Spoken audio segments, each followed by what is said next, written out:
Damos comienzo a un nuevo programa, Servidores de Dios. Quien te habla es Manuel Cornejo. Estaré compartiendo la palabra de Dios y lo haré de una manera expositiva, versículo a versículo. Y en esta ocasión será en Efesios, capítulo 5 y versículo 26, donde dice: para santificarla, habiéndola purificado en el lavamiento del agua por la palabra. Hallamos en este versículo 26 los objetivos de ese amor. Y es que el amor de Cristo por la Iglesia tiene como propósito santificarla, esto es, separarla para sí. Para ello, la purifica, limpiándola de todo aspecto negativo y también pecaminoso. La muerte de Cristo sirvió para liberar de toda culpa de pecado a la Iglesia, haciéndola apta para vivir separada del mundo y vivir para Dios. En la purificación de la Iglesia va implícita la muerte del Señor Jesucristo en entrega por ella, ya que la purificación legal, como de todo en el Antiguo Testamento, era hecha con sangre. Hebreos, capítulo 9, versículo 22 y 23 nos dice: y casi todo es purificado según la ley, con sangre, y sin derramamiento de sangre no se hace remisión. Fue, pues, necesario que las figuras de las cosas celestiales fuesen purificadas así, pero las cosas celestiales mismas con mejores sacrificios que estos. Casi todas las cosas se publicaban de este modo, salvo pocas excepciones reguladas. Sin embargo, como nota general, la sangre se había establecido para la remisión de los pecados.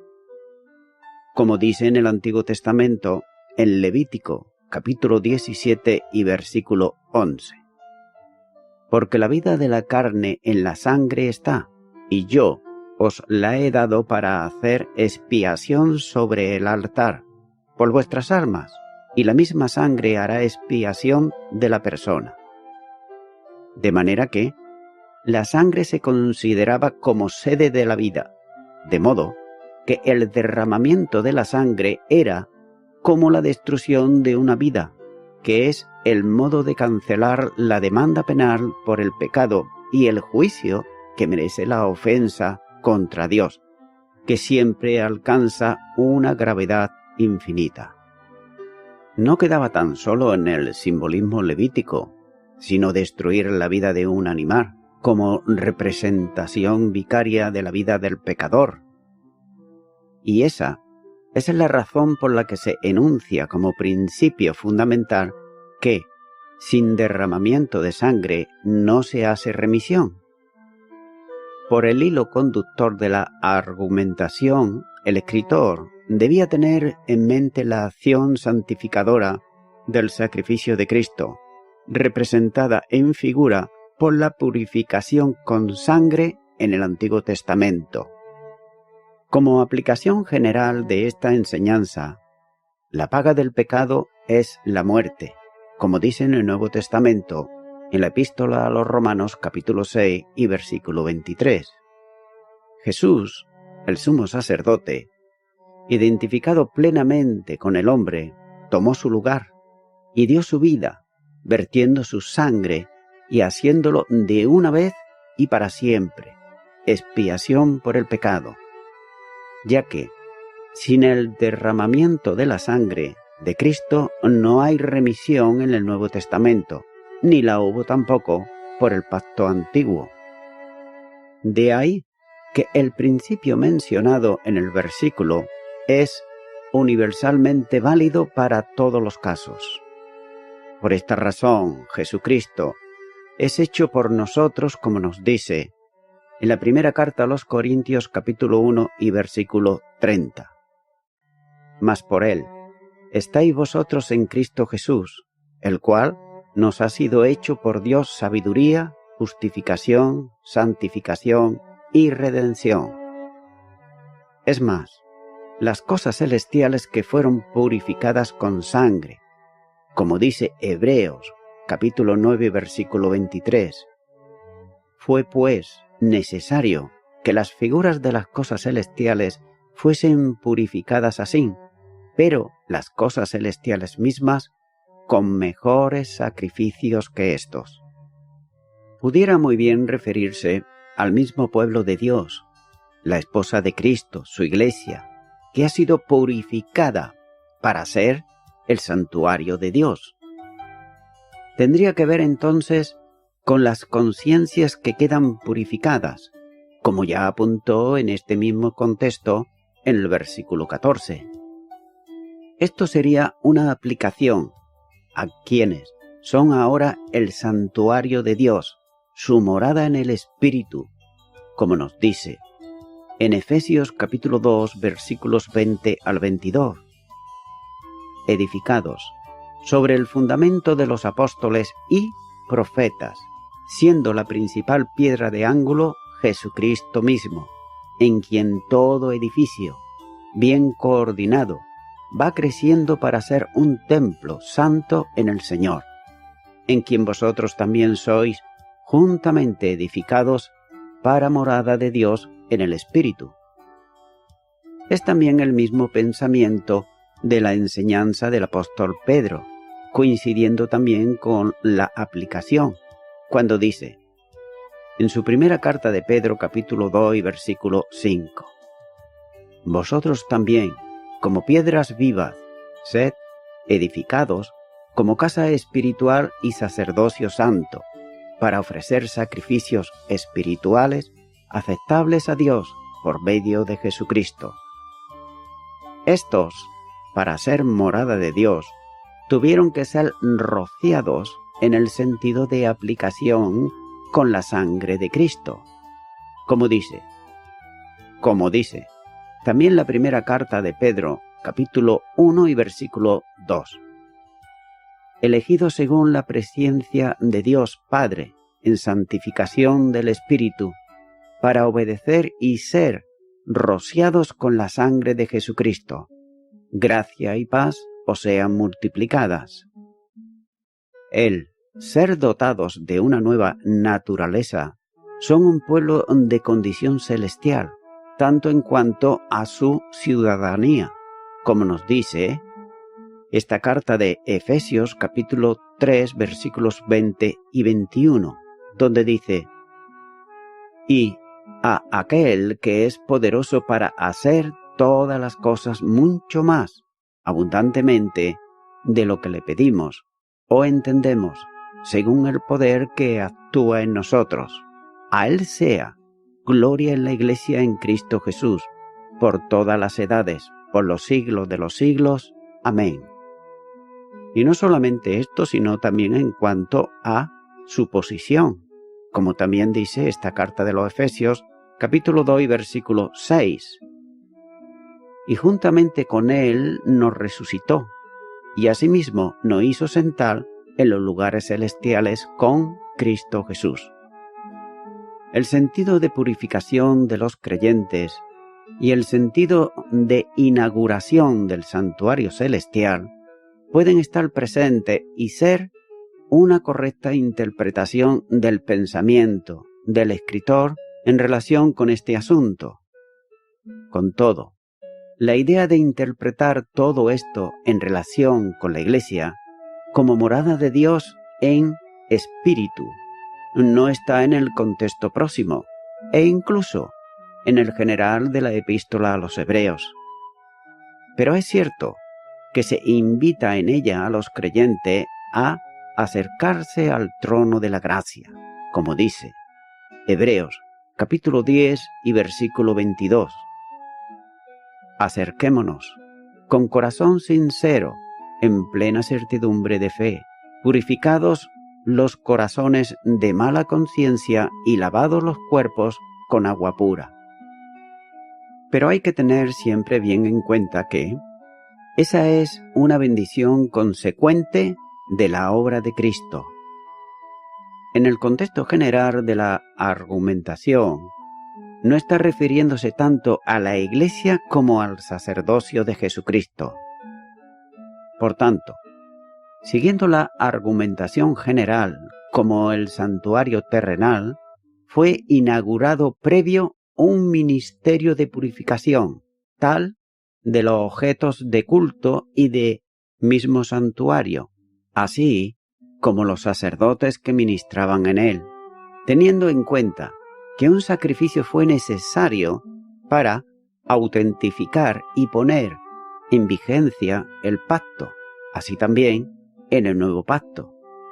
El sacrificio de Jesucristo lo establece por un lado y simbólicamente santifica el santuario celestial para que sea, desde su ascensión a los cielos, por cuya operación como sumo sacerdote entró en el santuario celestial, ese sacrificio desde el santuario celestial. Y nótese que nunca ante el cielo de Dios había tenido un sumo sacerdote en intercesión por su pueblo, ni un sumo sacerdote que, habiendo ofrecido el sacrificio de sí mismo, ha alcanzado para los salvos una eterna redención. Y es por eso que el lavamiento que purifica está aquí en conexión con la palabra hablada. Sin embargo, algunos entienden que se trata del bautismo de agua, que en alguna medida impartiría beneficios de santificación. Pero ningún lugar de la Escritura se encuentra base para llegar a tal conclusión. Así pues, está relacionado con la petición de Cristo al Padre. Juan, capítulo 17 y versículo 17 dice: «Santifícalos en tu verdad, tu palabra es verdad». Por tanto, encontramos que es la palabra aplicada por el Espíritu a la vida del creyente que tiene capacidad para santificar. No se trata, por tanto, sólo de la justificación que Cristo llevó a cabo con su muerte, sino del siguiente proceso en la experiencia de la salvación, que es la santificación, como experiencia de salvación en la vida cristiana. Mediante la obra de redención, el Salvador abre acceso a una nueva experiencia para los suyos, que son su Iglesia, a quienes el Padre traslada del poder de las tinieblas al reino de su amado Hijo. Colosenses capítulo 1 y versículo 13 dice: el cual nos ha librado de las potestades de las tinieblas y trasladado al reino de su amado Hijo. De ahí que, sin ser perfectos, somos ya una nación santa, como dice en la primera carta de Pedro capítulo 2 y versículo 9. Mas vosotros sois linaje escogido, real sacerdocio, nación santa, pueblo adquirido por Dios, para que anunciéis las virtudes de aquel que os llamó de las tinieblas a su luz admirable. Sin embargo, cuando Pablo escribe a quienes antes eran paganos, le dice que han sido santificados en el nombre del Señor Jesucristo y por el Espíritu de Dios, como dice la primera carta a los Corintios capítulo 6 versículo 9 al 11. ¿No sabéis que los injustos no heredarán el reino de Dios?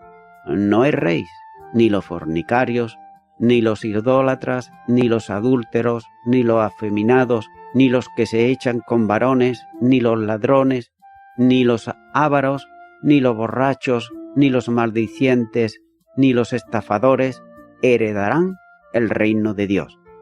Y esto erais algunos, mas ya habéis sido lavados, ya habéis sido santificados, ya habéis sido justificados en el nombre del Señor Jesús y por el Espíritu de nuestro Dios. Esa obra santificadora es operada en y por la palabra que procede de Dios y lo hace por medio de su Espíritu, como dice la segunda carta a Timoteo, capítulo 3 y versículo 16. Toda la Escritura es inspirada por Dios y útil para enseñar, para redarguir, para corregir, para instruir en justicia. Por tanto, el instrumento que utiliza el Espíritu, y cuando digo el Espíritu es con mayúscula, quiere decir el Espíritu de Dios, para la santificación del creyente es la palabra de Dios, es decir, la Biblia. Esta purificación es un continuo proceso hacia la perfección definitiva que se considerará más adelante. Una verdad que se necesita enfatizar es que el Espíritu no opera santificación aparte de la palabra de Dios y, a su vez, ésta opera en el poder del Espíritu. Así que no es posible vincular de la palabra ningún momento de la santificación que fue implantada en el creyente y puede salvar en el sentido de santificar nuestras almas. Nótese lo que dice la carta de Santiago capítulo 1 y versículo 21. Por lo cual, desechando toda inmundicia y abundancia de malicia, recibir con mansedumbre la palabra implantada, la cual puede salvar vuestras almas. La regeneración con la que se inicia el proceso de santificación está vinculada con la palabra de Dios, como dice la primera carta de Pedro, capítulo 1 y versículo 23. Y luego, la misma palabra actúa en quienes han sido regenerados para una vida victoriosa en la santificación. Nótese lo que dice la primera carta a los Tesalonicenses, capítulo 2 y versículo 13. Por lo cual, también nosotros, sin cesar, damos gracias a Dios de que cuando recibisteis la palabra de Dios que oísteis de nosotros, la recibisteis no como palabra de hombre, sino según es en verdad la palabra de Dios, la cual actúa en vosotros los creyentes. Es por eso que mediante esa palabra Dios produce en nosotros, es decir, en todos los creyentes, el querer y el hacer por su buena voluntad, en orientación a nuestra santificación. Continúo ahora con el versículo 27, donde dice: a fin de presentarla a sí mismo una iglesia gloriosa, que no tuviese mancha ni arruga, ni cosa semejante, sino que fuese santa y sin mancha. Hallamos en este versículo 27 la proyección del amor de Cristo. Y es que el objetivo final del propósito salvífico de Cristo es escatológico, consciente de la presentación a sí mismo de la Iglesia en perfección absoluta. Para esta orientación, el apóstol utiliza aquí un verbo que tiene un amplio espectro de significados, como por ejemplo, mostrar, ofrecer, presentar, poner a disposición, dando todos ellos la idea de poner algo delante que puede ser apreciado o observado. El contexto conduce a considerar esto como el acontecimiento que tendrá lugar en el traslado de la Iglesia de este mundo a la presencia de Dios. Acontecimiento, por otro lado, que está descrito con detalle por el mismo apóstol Pablo, cuando dice, en su primera carta a los Tesalonicenses, capítulo 4, versículos 16 y 17. Porque el Señor mismo, con voz de mando, con voz de arcángel y con trompeta de Dios, descenderá del cielo, y los muertos en Cristo resucitarán primero. Luego nosotros, los que vivimos, los que hayamos quedado, seremos arrebatados juntamente con ellos en las nubes para recibir al Señor en el aire, y así estaremos siempre con el Señor. En la última cena, el Señor hizo una promesa solemne a los discípulos asegurándole que su partida era momentánea y que vendría nuevamente para buscar a los suyos luego de prepararles un lugar. El Evangelio de Juan, capítulo 14, y los versículos del 1 al 3 nos dice: No se turbe vuestro corazón. ¿Creéis en Dios? Creed también en mí. En la casa de mi Padre muchas moradas hay. Si así no fuera, yo os lo hubiera dicho. Voy pues a preparar lugar para vosotros. Y si me fuere y os preparare lugar, vendré otra vez y os tomaré a mí mismo, para que donde yo estoy, vosotros también estéis. La promesa de Jesús se entiende mejor si la comparamos con el modo de realizarse una boda hebrea.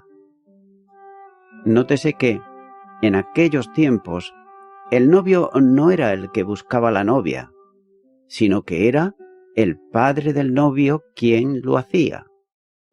Una vez que determinaba a la mujer idónea para su hijo, se firmaba un contrato de desposorio en el que se hacía constar, entre otras cosas, la fecha de la celebración del matrimonio.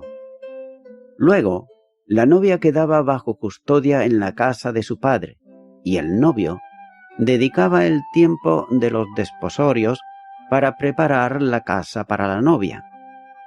Llegado el cumplimiento del tiempo acordado, venía, recogía a la novia en casa de sus padres y la conducía al hogar preparado, donde consumaba el matrimonio, festejándolo luego en la fiesta de las bodas. Y también espiritualmente nótese esto, que es el Padre Celestial, el Padre Eterno, es el que llama a los perdidos y los conduce a Cristo, como dice el Evangelio de Juan capítulo 6 y versículo 44. Ninguno puede venir a mí si el Padre que me envió no le trajere, y yo le resucitaré en el día postrero. Así que el Hijo lo salva y santifica para sí, comprometiéndose a recogerlo como iglesia. En esta carta de Efesios capítulo 1 versículos 13 y 14 nos dice: En él también vosotros, habiendo oído la palabra de verdad, el evangelio de vuestra salvación, y habiendo creído en él, fuisteis sellados con el Espíritu Santo de la promesa, que es las arras de nuestra herencia hasta la redención de la posesión adquirida, para alabanza de su gloria. Y finalmente, en el tiempo determinado por Dios, vendrá a tomar a su esposa la iglesia para trasladarla a su presencia, en donde tendrá lugar las bodas del Cordero, para venir luego con ella a la tierra y celebrar aquí la cena de las bodas. El apóstol, en el versículo que se considera, enseña que Cristo se presentará a sí mismo a una iglesia inmaculada. El proceso de santificación en la historia terrenal de la iglesia estará concluyendo definitivamente en la glorificación de ella. Los creyentes han sido llamados, es decir, hemos sido llamados por el Padre Eterno para ser hechos conforme a la imagen de su Hijo, como así dice la carta a los Romanos capítulo 8 y versículo 29. Por tanto, esta imagen de perfección y santidad plena se va produciendo durante el tiempo de la peregrinación terrenal del creyente mediante la acción siempre del Espíritu Santo, que con el fruto reproduce el carácter moral de Jesús en cada cristiano y en cada cristiana, como nos habla del fruto del Espíritu en Gálatas capítulo 5 y los versículos 22 y 23. Pero hay que tener en cuenta que la perfección plena no se alcanzará en la tierra, por cuanto la vieja naturaleza actúa limitando una vida en continua plenitud del Espíritu. Es por eso que la perfección plena se alcanzará cuando la Iglesia sea trasladada de la tierra al cielo, donde se producirá el tribunal de Cristo. La segunda carta a los Corintios, capítulo 5 y versículo 10, dice: porque es necesario que todos nosotros comparezcamos ante el tribunal de Cristo, para que cada uno reciba según lo que haya hecho mientras estaba en el cuerpo, sea bueno o sea malo. En ese momento, los ojos, como de fuego del Señor, mirará a la Iglesia, eliminando como quien quema lo que no es válido, todo lo que pudiera afear y contaminarla. Este acontecimiento tiene que ver con el examen de lo que cada creyente ha hecho con su vida y su servicio a Dios aquí en la tierra, ya que cada uno de nosotros individualmente hemos sido comprados para Él y llamados a una vida de santidad y de servicio. El examen ante el tribunal de Cristo traerá como consecuencia una limpieza absoluta de cada creyente y, por tanto, de la Iglesia como cuerpo del creyente. Así que no habrá ya nada oculto que no salga a la luz, como dice la primera carta de los Corintios, capítulo 4, versículo 5, la primera parte. Ni nada impuro que no sea eliminado por el fuego divino, como dice Apocalipsis capítulo 1 y versículo 14. La Iglesia recibirá el adorno de las coronas de victoria que correspondan a cada creyente. Y nótese esto: corona incorruptible para los victoriosos sobre el viejo hombre. La primera carta a los Corintios capítulo 9 versículo 25 dice: todo aquel que lucha, de todo se abstiene, ellos a la verdad, para recibir una corona corruptible, pero nosotros una incorruptible. También una corona de gozo para los ganadores de almas, como dice la primera carta a los Tesalonicenses capítulo 2 y versículo 19. Porque, ¿cuál es nuestra esperanza o gozo o corona de que me gloríe? ¿No lo sois vosotros delante de nuestro Señor Jesucristo en su venida? O la corona de vida para quienes hayan resistido la prueba, como dice la carta a Santiago capítulo 1 y versículo 12. Bienaventurado el varón que soporta la tentación, porque cuando haya resistido la prueba recibirá la corona de vida que Dios ha prometido a los que le ama. La corona de justicia para los que aman la venida del Señor, como dice la segunda carta a Timoteo capítulo 4 y versículo 8. Por lo demás, me está guardada la corona de justicia, la cual me dará el Señor, juez justo en aquel día, y no solo a mí, sino también a todos los que aman su venida. También la corona para quienes han pastoreado la grey, como dice la primera carta de Pedro capítulo 5 y versículo 4. Y cuando aparezca el príncipe de los pastores, vosotros recibiréis la corona incorruptible de gloria. Estas coronas de oro son destinadas a proclamar la gloria de Dios en su presencia, y puestas delante del trono en señal de adoración y reconocimiento, como así nos muestra en Apocalipsis capítulo 4 versículos 10 y 11.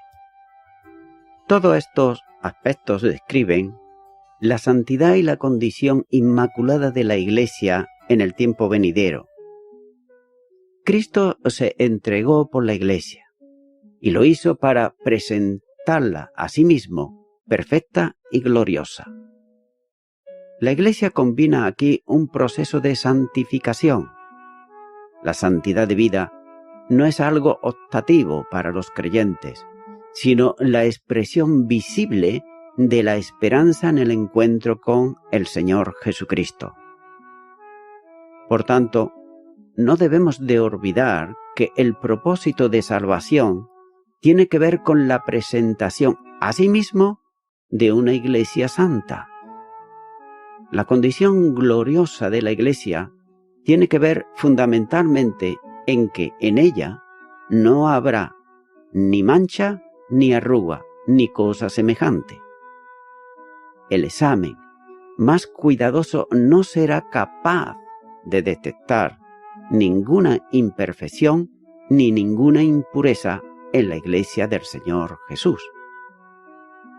Por otro lado, el término que Pablo usa y que se traduce sin mancha se refiere a un aspecto legal en el que no hay nada que pueda ser reprobado por la ley. En cierto modo, debe entenderse como sin reproche. Es la combinación del propósito de vida. Dios nos ha llamado para que andemos delante de Él y fuésemos santos y sin mancha, es decir, santos irrepresibles. Ese proceso está en marcha y no se detendrá hasta alcanzar la perfección. Nada puede detener porque es el propósito que el Padre determinó en su soberanía. En relación con su llamado, que Dios estableció para con su pueblo. El momento culminante llegará y la Iglesia será presentada perfecta en la gloriosa presencia de Dios. Nada mejor que trasladar lo que la palabra dice sobre ese glorioso acontecimiento, como nos dice en Apocalipsis capítulo 19 y los versículos del 6 al 8.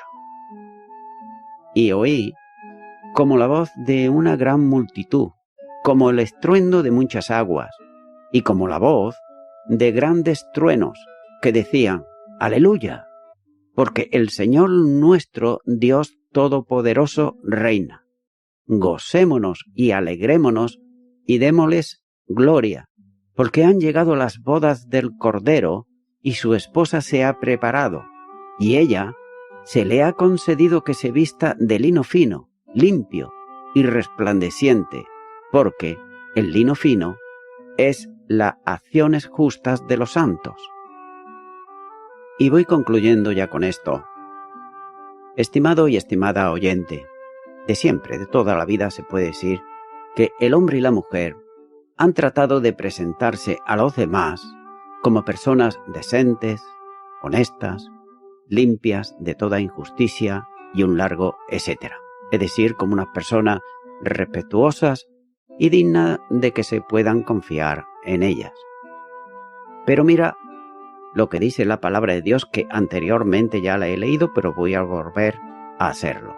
Efesios capítulo 5 y versículo 27 dice: a fin de presentarla a sí mismo una iglesia gloriosa, que no tuviese mancha ni arruga ni cosa semejante, sino que fuese santa y sin mancha. Amigo y amiga oyente, cuando la palabra de Dios está diciendo aquí que Dios quiere presentar una iglesia sin mancha, sin arruga, limpia, quiere decir que anteriormente todos estamos sucios.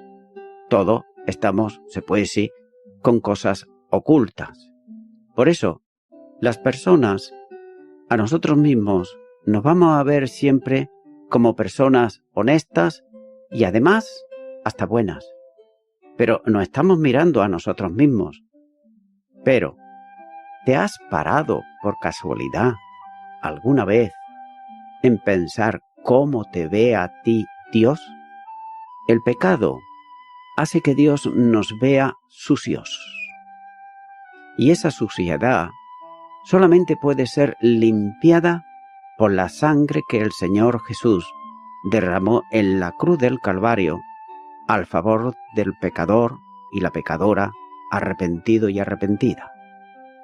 Por tanto, estimado y estimada oyente, yo ahora te animo a que tú puedas orar conmigo una oración de fe para que puedas recibir a Cristo en tu corazón, para que Él te limpie de todo pecado y de toda culpa y puedas tener comunión con el Padre Eterno. Ora conmigo y repite esta oración. Dios eterno, vengo delante de tu presencia, arrepentido, arrepentida. A la luz de tu palabra, soy una persona que necesita salvación porque estoy sucio, sucia, por causa del pecado. Creo firmemente que la sangre de Jesucristo que derramó en la cruz del Calvario puede limpiar todos mis pecados. Por ello, en este momento, yo te acepto como Salvador y Señor, y te ruego que me limpies y me perdones. En el nombre de Jesús. Amén.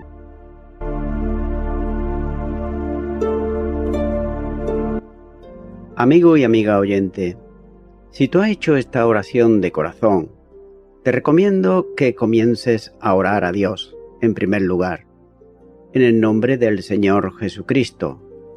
Orar a Dios no es rezar, sino que es hablar con una persona. También te recomiendo que leas la palabra de Dios y lo hagas a diario. Comienza, por ejemplo, con el Nuevo Testamento. Y también, por último, te recomiendo que para que puedas crecer espiritualmente, te congregues en una iglesia cristiano-evangélica, donde se predique, se enseñe y se practique la sana doctrina y la palabra de Dios. Congrégate ahí y con el tiempo podrás crecer espiritualmente y también servir al Señor Jesucristo. Que Dios te bendiga. Y a toda la audiencia, nuevamente ya me estoy despidiendo de todos ustedes y será hasta el próximo programa. Que Dios os bendiga a todos.